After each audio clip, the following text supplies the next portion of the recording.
Hello, everybody. Welcome to a nice chat today.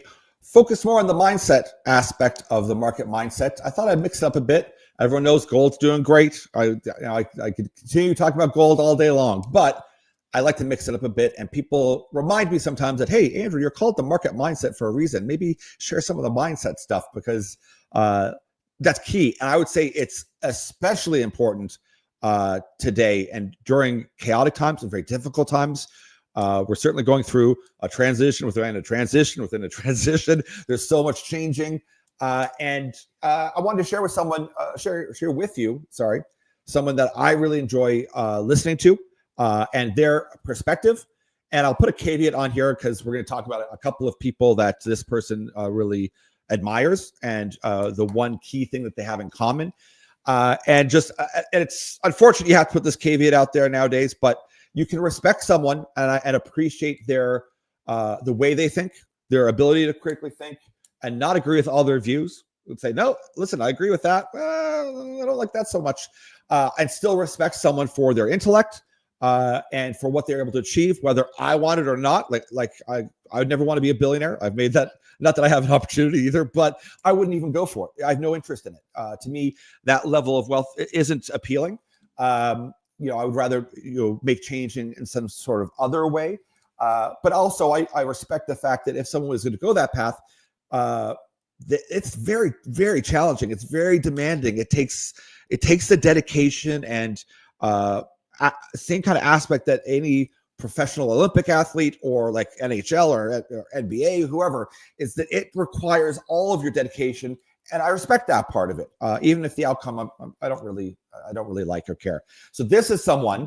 His name is Joe Lonsdale, and his channel here on YouTube is I would say small, which it shouldn't be. And I think given another year or two, this will be a massive channel because this is a very impressive younger man here with a huge association. And the channel itself is it's a breath of fresh air because it tackles a lot of industry, a lot of technology, but from a very deep analytical, philosophical approach as well. Like really, delving into how one approaches and thinks about things. And that's what this clip we're going to show you is about, is some of the one of the key factors that a lot of very successful people share. And it's something I think will catch people by surprise. But before we go into the clip, and we'll show a bit of it because not that he needs me to promote his channel, but I want to share it because I like to share the people that I think are really interesting. And this is definitely one of them. And just to give a bit of a background here, he is an American entrepreneur, a venture capitalist. He co-founded Palantir Technologies, which we talk about a lot, as well as another one called OpenGov. He's a managing partner at the tech investment firm 8VC. He started as an intern at PayPal. He's worked at a number of other places. And he also worked at Clarion Capital, which was a hedge fund run by Peter Thiel. Peter Thiel is Joe Lonsdale's mentor. So following that story, you can see that Lonsdale went and graduated to Stanford University, got his degree in computer science, served as the editor-in-chief of the Stanford Review, which was co-founded by Peter Thiel, who, once again, later became his mentor.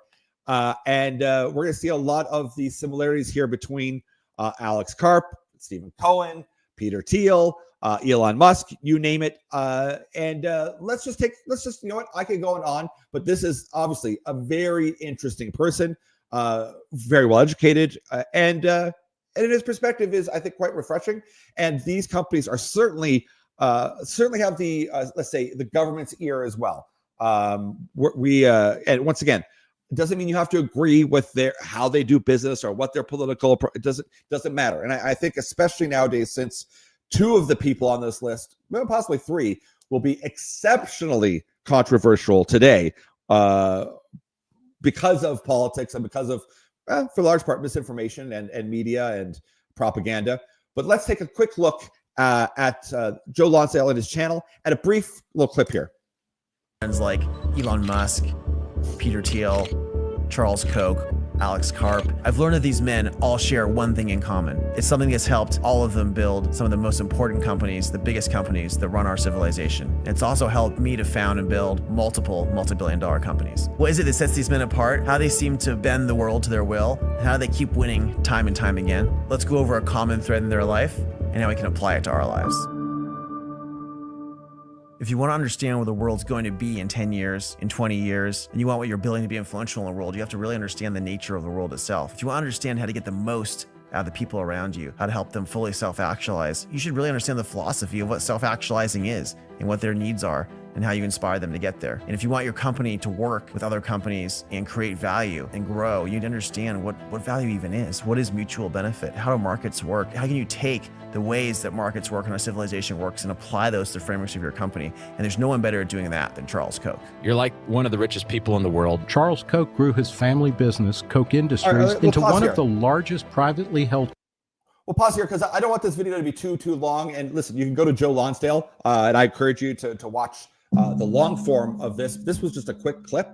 And right off the bat, I mean, a lot of people will just go slam down, especially if they're left-leaning. Charles Koch, no way. Absolutely not. This is a Republican donator. He's oil and gas.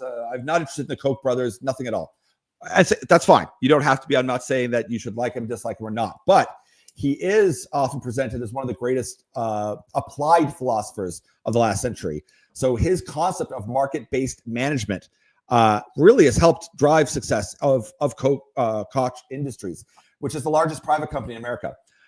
So in it is that he truly emphasizes empowering people rather than controlling them. So it's that philosophical idea of aligning the business and the goals to each individual all the way down, and having that people feel like they're heard. Now, that can be said on any spectrum that you're on. So if you're a more left-leaning person, that's exactly what you want to hear. So if you worked at a nonprofit or a charitable organization, you'd want to hear like, listen, yeah, we want to have our that we're empowering each person here, because especially if your job is, say, to help in more of a helping capacity in sociology or in social work, you want to empower your client. So if you feel empowered by the organization you're working with, that's great. So there's some similarities here between both sides that you can see. That his philosophy, though, it's probably a little bit different. But the framework, though, and we won't watch the rest of the video because it'll just take too much time. And I'll go through in a little bit more detail each one of these people and their philosophical framework and who they are. But it's good just to be able to pick the pieces that you like out of something. Maybe take a look at Charles Koch or Koch and look to see what is this philosophy he has. You don't have to like the person to say that, you know what, that's a good strategy. Maybe that's something I should do and apply. And I certainly do that as part of the market mindset, is that, and in mining, we ask the question all the time, what's your mindset? Because it's going to be that most of your life, if you stay long enough, you're going to be like really struggling. It isn't robotics where it's wildly acclaimed and always talked about and just loved. You're going to struggle in any extractive resource type of sector because it's misunderstood. You have actively people that don't want to do it, regardless of whether you need it or not. So your mindset has to be able to take a lot of abuse. You have to just kind of have that personality. If you don't, you strongly discourage someone from entering something of that nature, because it's going to be rejection after rejection. It's going to be hardship after hardship more than anything else. But that's a mindset you have to come in. The opportunity there, of course, then is that when sectors like mining they go at a speed that is incredible. And without going to my argument, which I think most of you know, I think we're getting very close to that possibly happening if all things align, and if the public gets behind the opportunity here to feed big companies like this all the material they need in order to build out the future that we all want, or seem to. And a lot of us actually want the same thing, even on the far right and the far left. A lot of people kind of want the same things. Maybe not on the kind of the really far out there wacky society stuff, But most people do want economic freedom, and they want some wealth, and they want some freedom, and they want certain things. So I think, when we can kind of pull things back into the middle, everyone's going to be better off. But another person he mentions is, of course, Peter Thiel. You've heard me talk about Peter Thiel quite a bit. Once again, this person I think is very interesting because you would think that this is just a tech guy. He was a co-founder of PayPal, and I think at one point he planned on being a lawyer but chose not to be. And he is what really excited about him when I started watching him on the Hoover Institute was the insightful, deep understanding he had regarding history, politics, and philosophy. His search for understanding knowledge is really exciting. And I'm a big fan of Stoicism. I think there's so much that one can learn from that philosophical practice that whenever you can start your day out in a mindset that's going to give you the best opportunity to have a good day, you're ahead of everyone else who hasn't done that.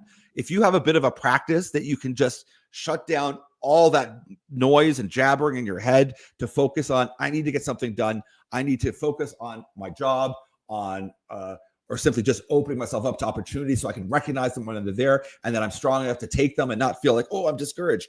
That is something that they practice all the time. And one could argue, oh, well, if you're Peter Thiel or you're Elon Musk, you have so many accolades. You've got like fanboys, you've got people that just love you and worship you, and also you've got all this other success. Well, you can see right now, you also get the flip side of that coin, which is absolute hatred for Elon Musk. Completely irrational, totally nonsensical, where they're blowing up his cars and torching buildings and whatnot. And once again, that's very extreme people that are they're very motivated in a poor kind of way, and once again highlighting that they don't have any mindset at all, and that you have to arm ourselves against that type of emotional response that's absolutely unfounded, even if you strongly disagree with his philosophical approach of going to core principles of trying to streamline government to cut waste. I mean, these are messages, once again, and I would say this to any of the far left kind of people that listen, to try to be a kind of a bit of a middle ground person. This is the same message that you can go back and listen to Bill Clinton talk about. He was very vocal about it and got lots of accolades for. This is not a right-wing approach at all. And you can find the YouTube clips all over the place where Bill Clinton's talking about, really becoming efficient with government, wasteful spending. We need to really fix it. Now you might say, listen, that's just politicians, this BS. It's just all talk. Doesn't matter. Like, he actively spoke about doing this, and now you've got someone who's willing to do it, and you're upset. That's I think that one needs to check their outlook and their motivation and their mindset and say, am I being used here? Am I being motivated in the wrong way? And once again, it doesn't mean you have to like Elon Musk. I don't know him personally. I have no idea. I wouldn't want his life as well. Whether or not I think he's a deeply philosophical person or not, it's not up for me to judge. But I will say he did study philosophy and physics in college. And his kind of reasoning is that he rejects analogical reasoning, and he breaks down problems to their core elements. And he calls that his first principles, which is different than others. But he dismantles the cost structures of, say, batteries. So if we look at, say, his battery pack kind of thing, and he looks to innovate paths within that. So he breaks down each piece and thinks, how can I do that? So an example would be that people would have said, it's going to be too expensive to build these batteries. You're not going to be able to do this. So he says, well, I'm going to go invest in a mine and try to get an offtake agreement so that I have access to this. Well, that's outside thinking. That's something that we talked on the show for years and years. Would industry come to mining to say, we need these materials? Maybe we'll do an offtake agreement to help get this up and running. Yeah, that's happening. And then all the car companies started following suit once he started doing that.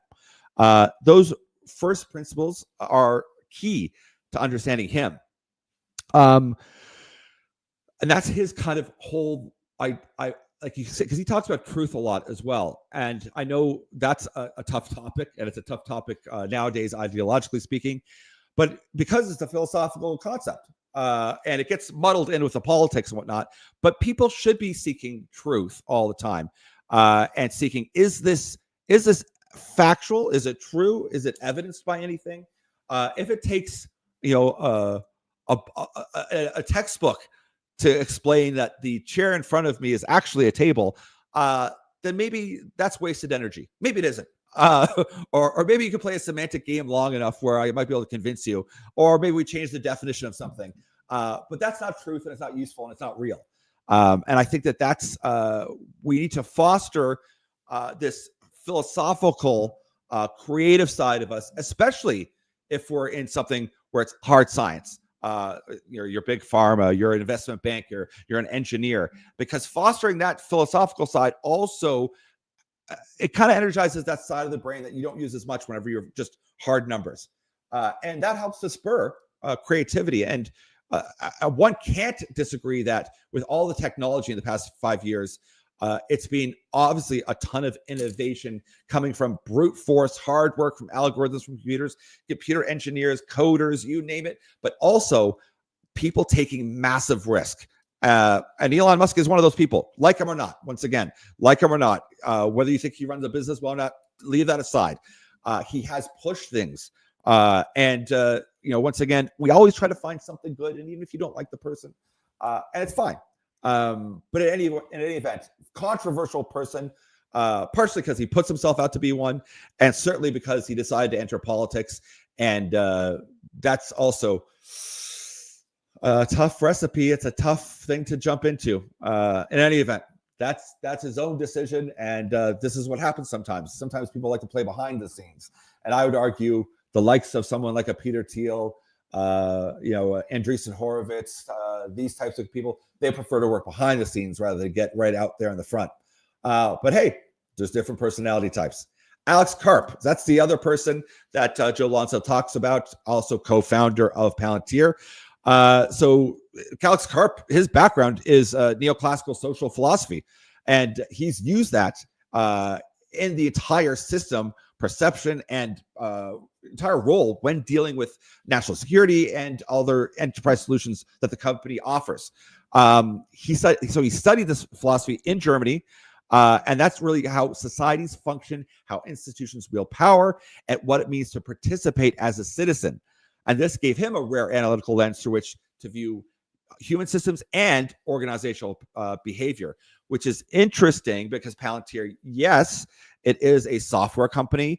Yes, its main contractor or beneficiary right now is kind of weapon systems. That's where their main focus has been. They're in the Ukraine, but it's not just AI applied software for weaponry. It's AI for data gathering and data management and real-time application. So understanding those needs in a deeper philosophical sense of what a need of a nation would be compared to the average citizen is today at the heart of the biggest issues that we have. We have a progressive globalist ideology, which is universalist, which is everyone's the same. There should be open trade, free trade between the entire world, and everything is just open. Then to more of I would say, an obvious and practical, historical-based, evidence-based. No, there's different cultures, there's diversity, there's different people, there's different wants and desires, there's different stakeholders, and all of these have to be negotiated carefully. Some hierarchically are more important than others. I know people don't like to hear that, but they just are.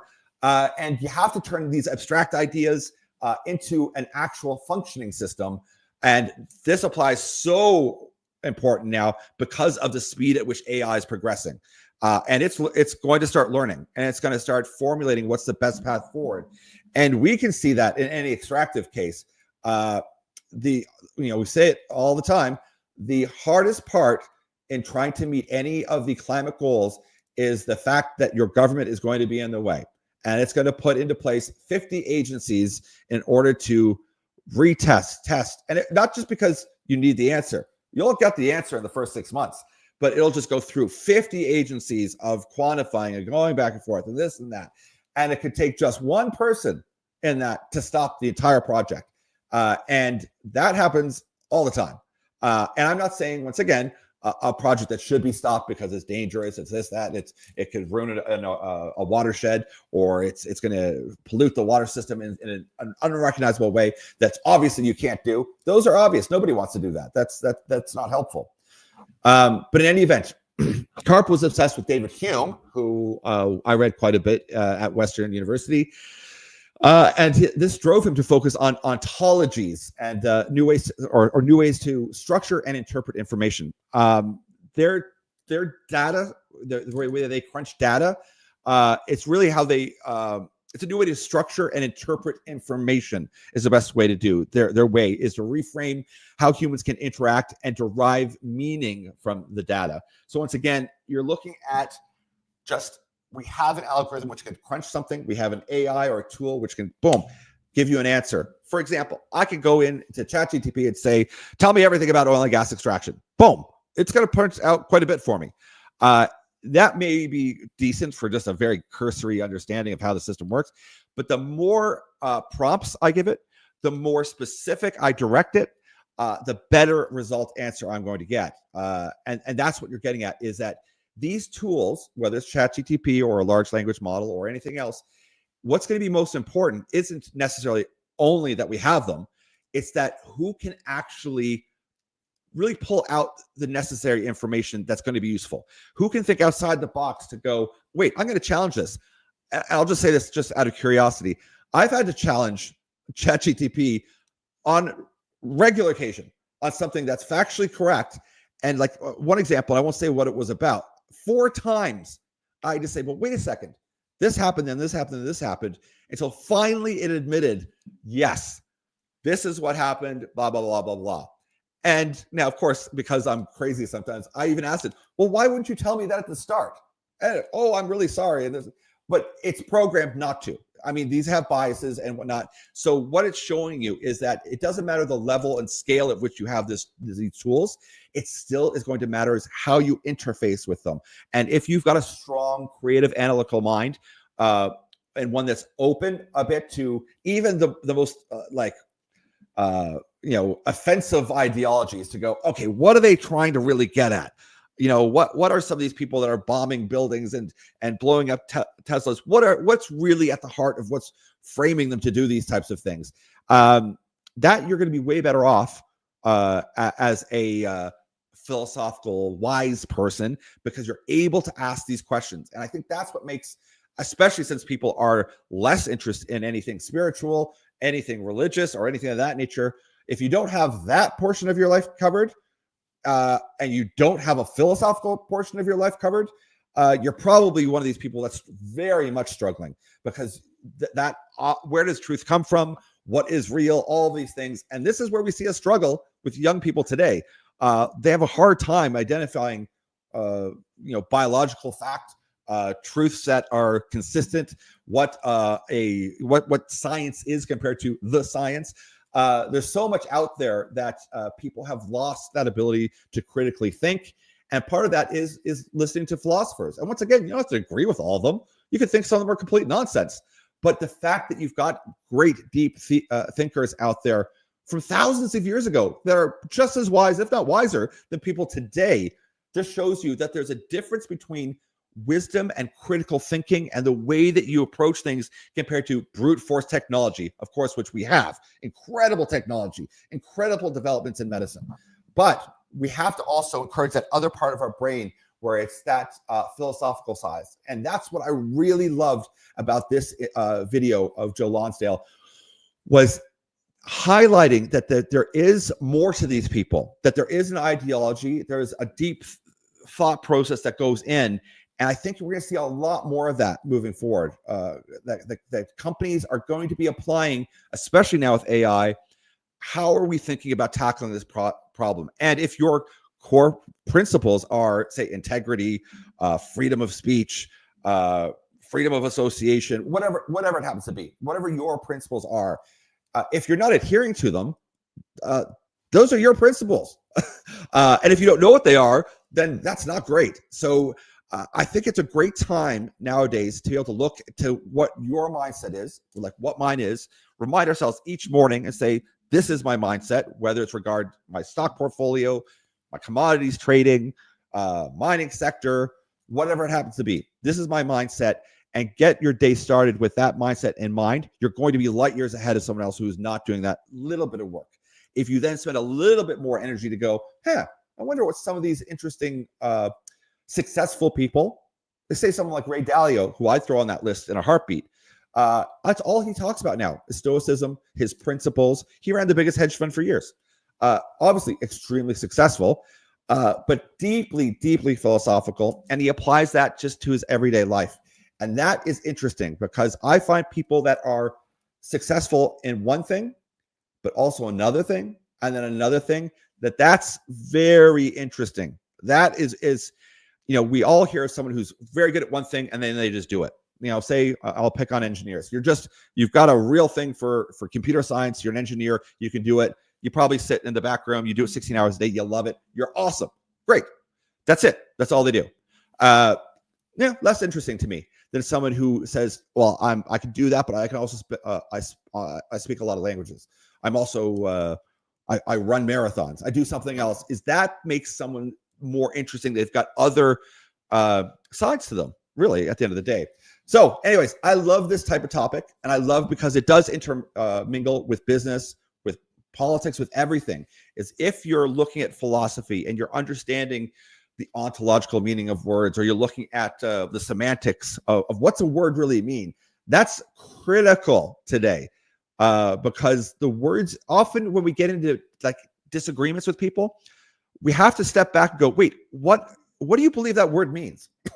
and I won't say certain ones because we'll get in trouble. But like words, say, okay, inflation. What do you think inflation means? You'll quickly find that you're not talking about the same thing. And once again, if your word you're talking about is not the same, and you can't even stop to say, let's agree on this one, on this idea. If you don't agree on what that word means, there's no point in talking. There's nothing there. So that's what's so interesting about, really looking at first principles, at looking and clarifying what are we disagreeing about here? And I always find the irony that, especially if you go to the farther left and the farther right, they tend to be arguing about the same things. It's just the mechanism and the principles and the ideologies are off. They're different.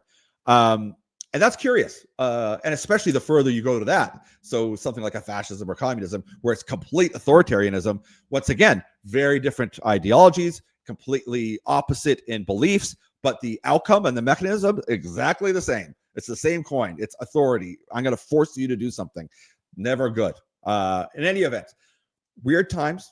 What's that Chinese proverb? May you live in interesting times. It's painful out there. It's challenging. It really is. But we do live in very interesting times. And I think if you can wake up in the morning and don't let all the noise, cut out half the garbage. Half the garbage out there on YouTube, myself, on anything, anyone's opinion. It's a lot of it's noise. So, if we can go back to some of the legends out there, go read some Plato, Socrates, go look at some of the Stoics. These are some of the wisest people that ever lived in thousands of years ago. We haven't advanced past that too much. And that's interesting. And I think that's very interesting. So that's my rant today, a little bit about mindset and how it applies to markets. Because once again, if you have a bit of a routine that clears your head, that focuses on, where's my effort and my energy best suited? Is it best suited, thinking about the Ukraine war? I can't affect that. I can spend all day getting upset. There's nothing I can do about that. What I can do is I can affect my life today, those around me, and try to focus on my energies towards making that quadrant better. That's it for today, guys. We've got a great guest on Friday. Really looking forward to it. Dr. Quentin Henning. We're going to talk about Snowline Gold.